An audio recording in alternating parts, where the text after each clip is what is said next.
Good day everyone and welcome to another tutorial. Today we will be doing an explosion cloud.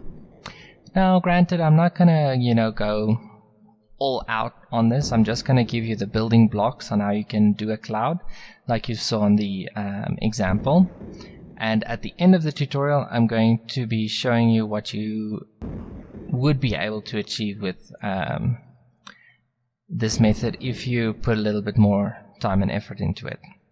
That's the way that tutorials usually go. You try to squeeze in what you can. So let's get to it. Now, as you can see, this is my default scene.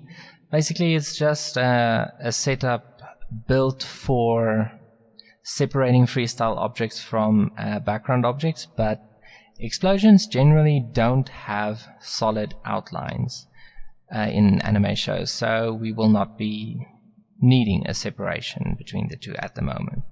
So you can just delete pretty much everything except the camera.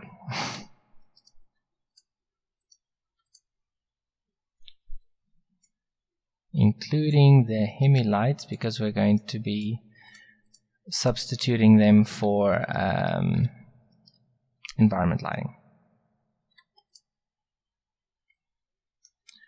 Just want to make sure that I don't have smooth shadows. That's good. And I need to add a new sun as well. Remember, this part of the setup is not as important as this part is. Just for the sake of this example, I reduced the distance so that we do not have any kind of ambient occlusion kind of look to the scene. So I'm just going to add a sun, not a point, sun lamp. I'm going to point it roughly in that direction. Rotate a little bit more. Make sure it has ray shadow, sample's fine, soft size on 0, threshold on 1. Makes it slightly faster. Very slightly. Okay, that seems fine. Now we are going to be modeling our particle. That's the only way you're going to get this done. You can use displacement, but it's a bit of a struggle. So add a sphere, UV sphere. Make it fairly low resolution. If you make your segments 16 and think about 12 or 10, 10 seems good. Okay, 10 is good. So make that smooth and duplicate it. Shrink it down slightly.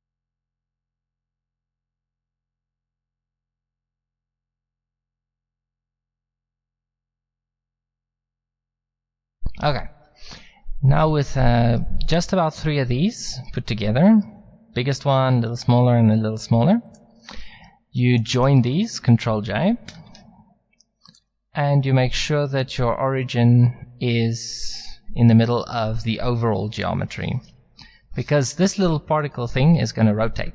This is going to create the sense of our cloud.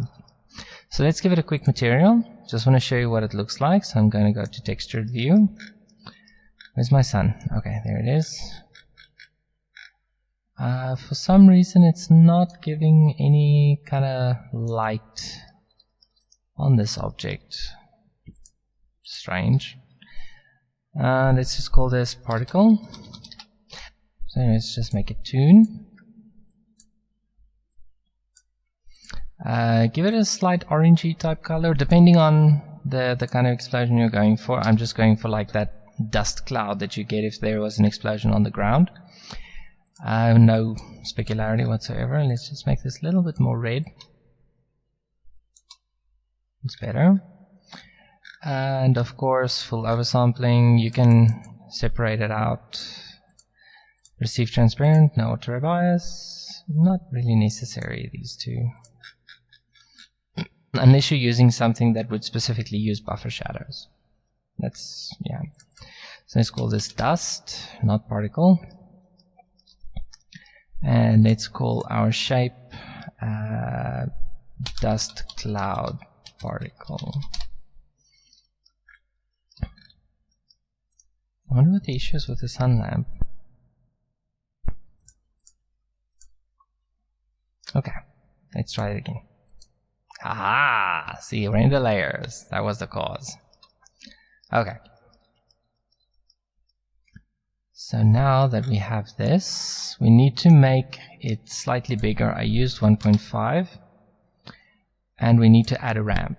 The reason we're adding a ramp is so that we can have that cloud outline kind of look. So you have to set this to constant and invert it so that you get something like that. And then you set this to overlay and reduce the brightness, of course. So it's something like that. Let's just look at the monkey. Slightly bigger.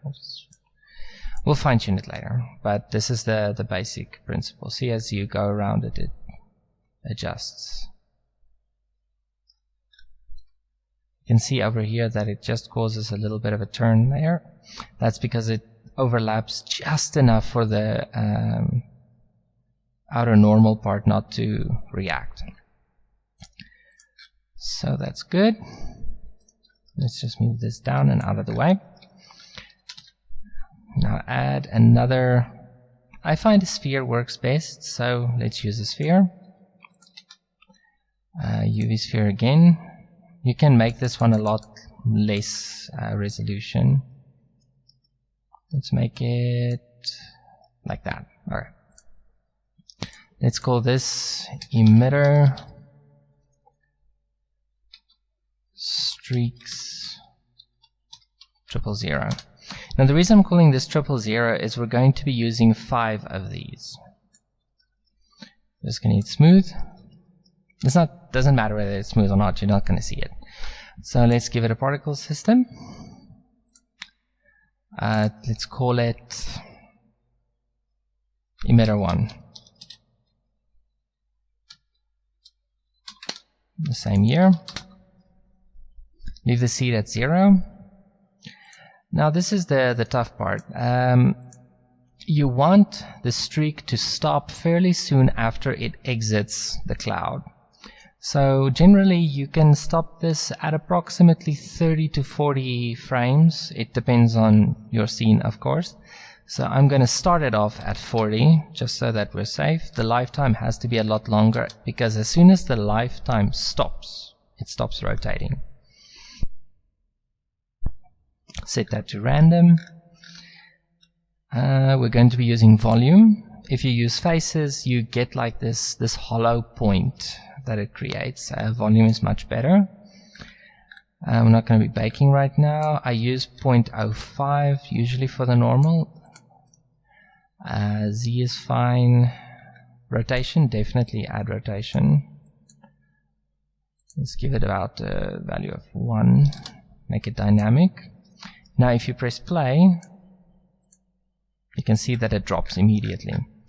You need to set the object, which is this. Increase the size approximately there. And under your field weights, turn off gravity. You don't even have to worry about the rest. Just turn off gravity. Now if you go back, you play it again, this is what you see. See how it rotates. Now you can make it a little faster if you want to.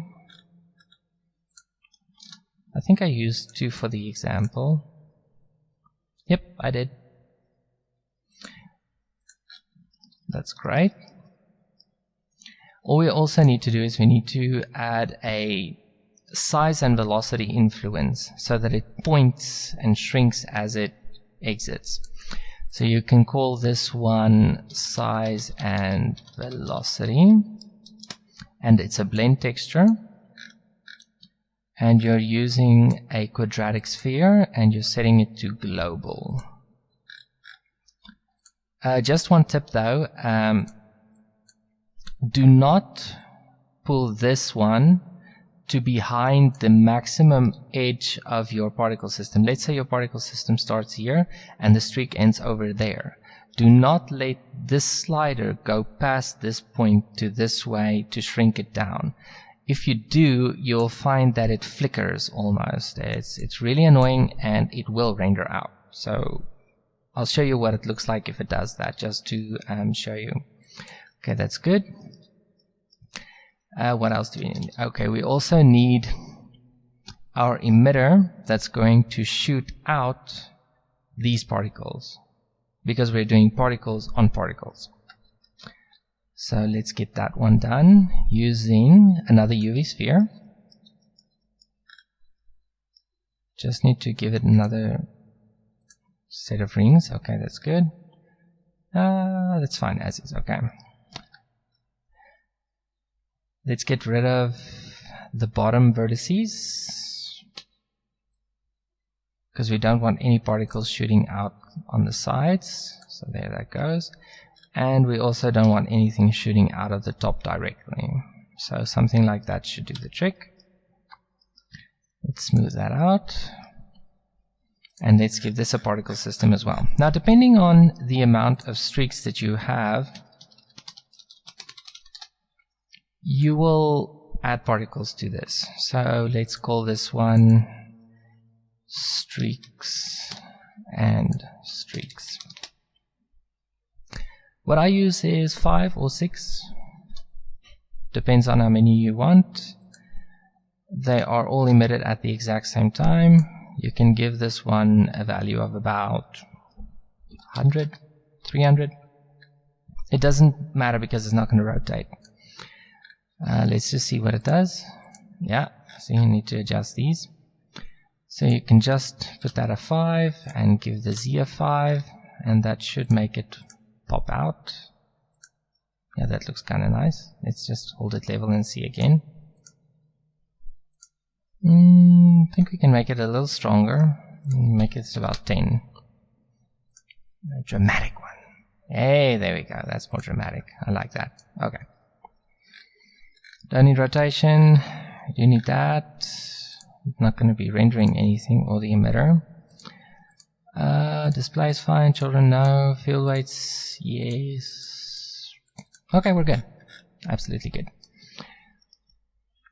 Let's see. Now we need to add our little spheres to this one using animation nodes. Now, you can find the link to the animation nodes in the description. You don't need animation nodes for this process. If you don't want to use animation nodes, you don't have to. What you can do is you can just simply put your emitters in the middle and just animate them to go wherever you want the streaks to go. It gives you more control. Absolutely does. I just prefer to use animation nodes. It's easier. So, yeah. Just going to duplicate this 5 times. So, 2, 3, 4, and 5. So it's duplicating it 4 times, but you have 5 items, whatever. So if you go back, you'll see that all of them bloom. Okay. So what we need to do now is we go onto this little object and we go Node Editor, and you select this one after you've enabled animation nodes. All you need to do is you download the zip file, and under User Preferences, you go Install from File, you go to the zip file, it installs it, and then you can type in here animation nodes, and there you'll find it. You just tick the box over there.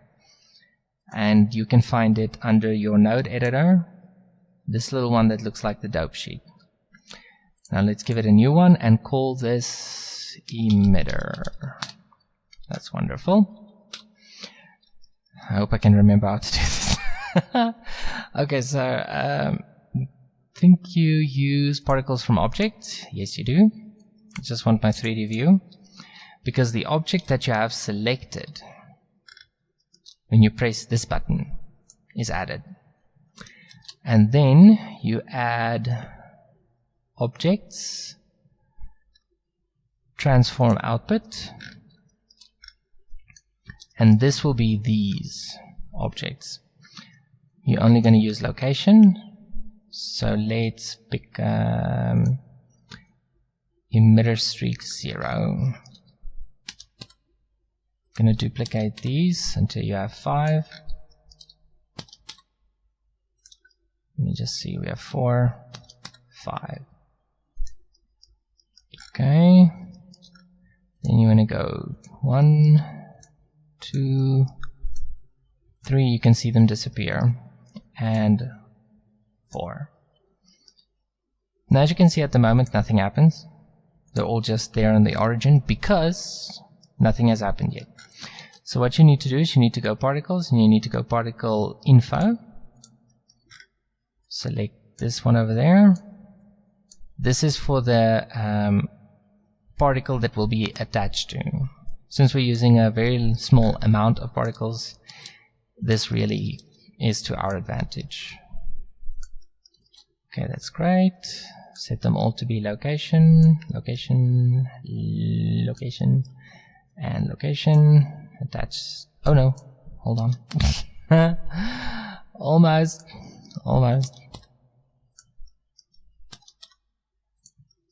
And there we go.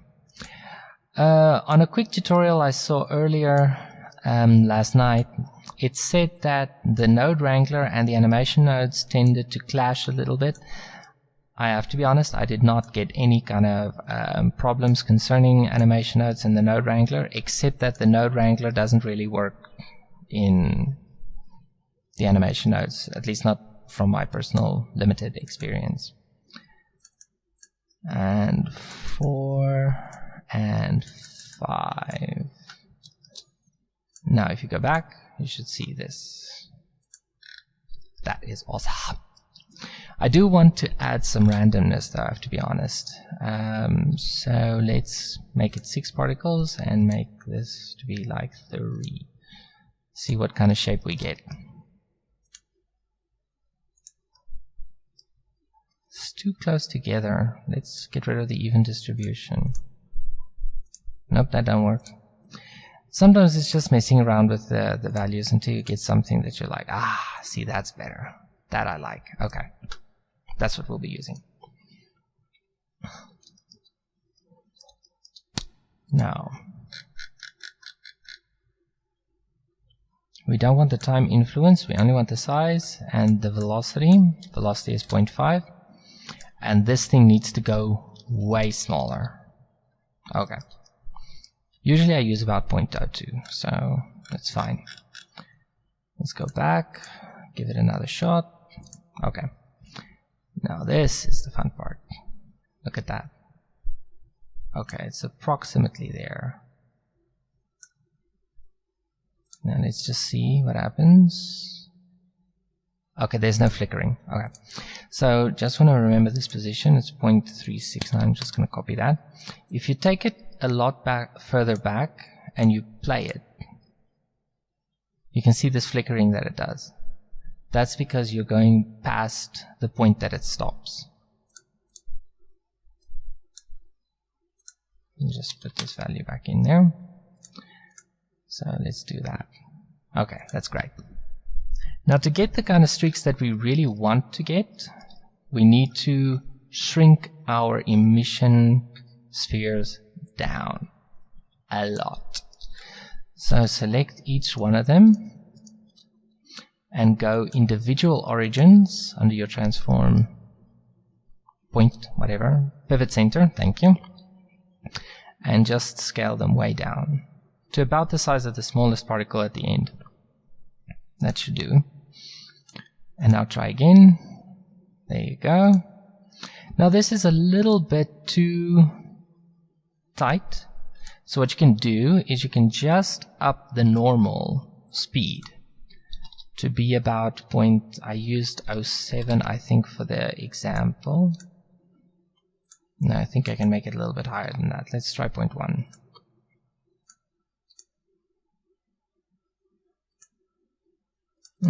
Can go a little bit higher than that still. Let's go 0.2.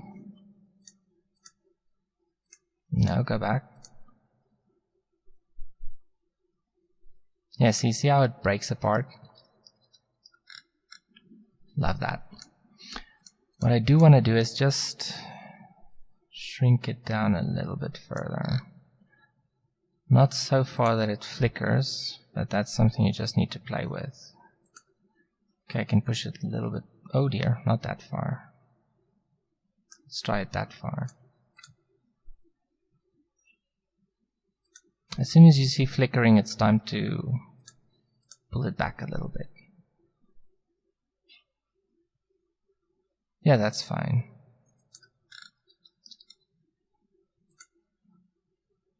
Time to push back. There you go.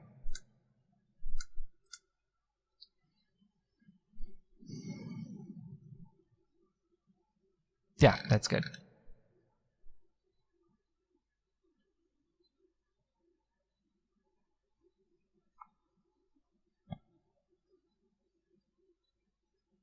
Okay, that's good.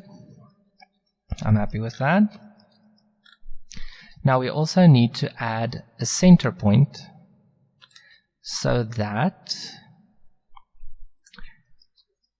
for lack of a better term, we have something that will make our cloud, because there's a cloud that the streak has to come out of, streaks have to come out of. So I just want to increase these segments. I want to use displacement to just give us a bit of an uneven looking cloud. Let's go 32 and 16, you know, the default. Okay, get rid of the bottom.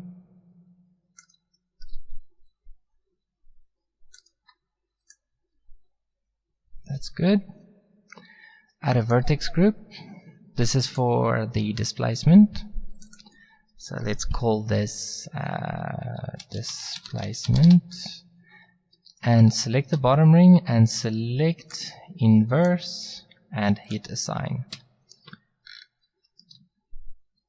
What this does is it enables everything else to have 100% displacement except this bottom part, so it stays on the ground. Okay, so let's scale this up and up and give it a particle system. Let's call this cloud base, and this one cloud and cloud. Lifetime has to be 300. Not has to be 300, I'm just picking 300 because it's more than my animation. Emission, you can make it about, I don't know, like about 20. Random, same particle as the others, so go render, object, click and click. Get out of Z mode, hit smooth. That looks funny, looks almost like a helmet. Okay, all we need to do is just turn off gravity. It's all, there we go. And of course increase the size. Okay, the normal needs to decrease. Rotation needs to be on 2. It's going to be random, random, phase, dynamic. And let's go 0.1.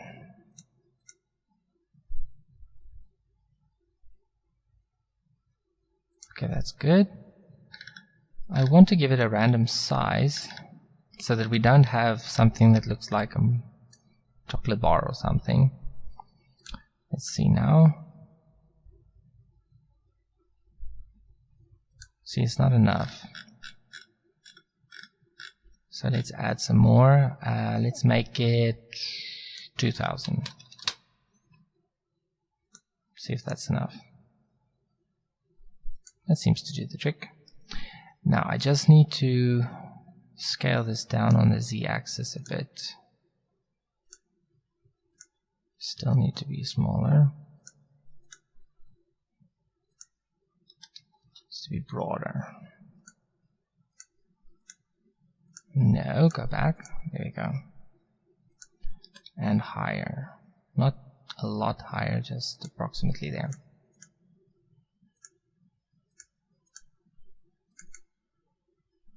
Okay, that's great. All we need to do here is up the general size so that it's nice and thick. Something along these lines should do. If you want to, you're welcome to reduce the general particle size. Amount, not size. Okay, that looks good. Now, if you were to go into texture mode and you were to look at this,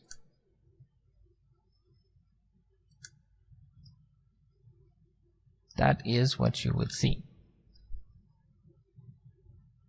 It looks very cool.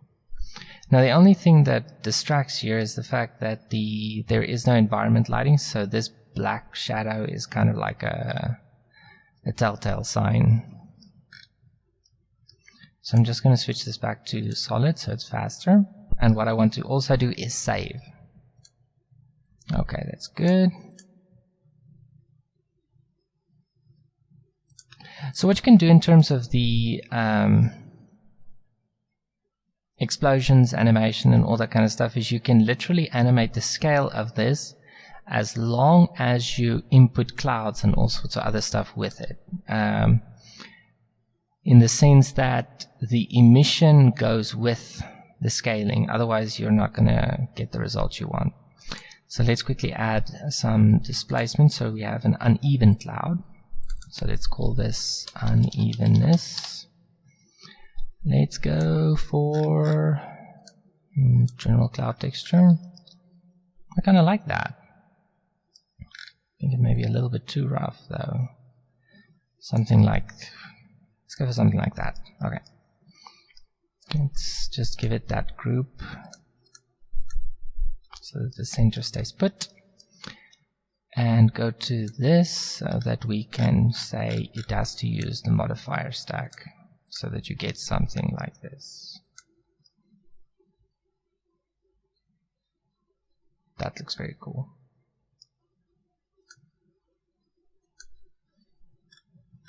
I just want to increase this amount again.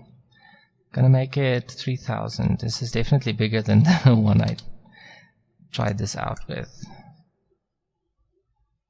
Okay, something like that. Okay, save and close that, and let's give it some ground to be exploding on, so it doesn't just explode in thin air. You can do that as well using just normal spheres and stuff in midair. It's not undoable. Okay, so this will be our ground that it exploded on. Let's go back. Okay. Just want to see when it stops. It stops at frame 20 there. So I am going to make it grow up to frame 10. So I'm going to set this location and just scale. And over there to be there. So that happens. Just want to make it 3500 to make up for that little bit of gap problem. That looks great. Now all you need to do is you need to make sure that all your emitters are turned off. Okay, that's great. And of course set these to be individuals.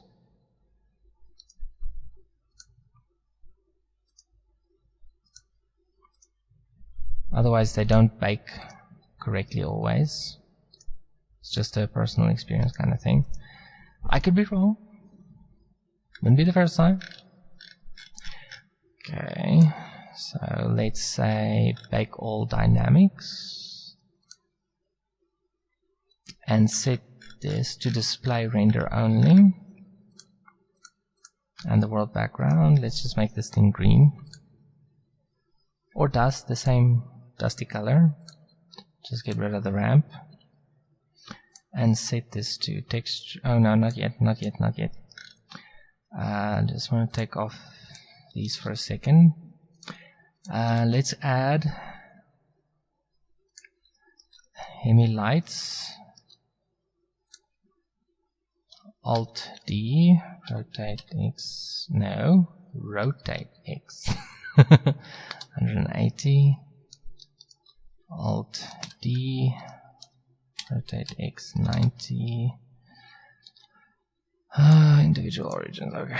Rotate X 90 and Alt D, rotate Z 90 degrees. Okay, let's make it 0.07.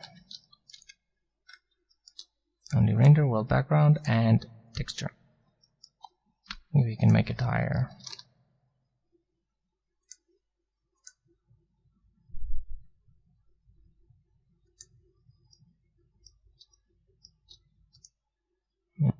Oh no, sure.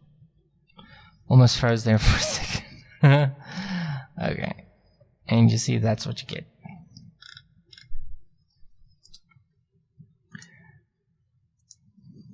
And of course now you can go all out and you can add fire in between, and you can add debris, and you can add different kinds of streaks going outward and all that kind of stuff.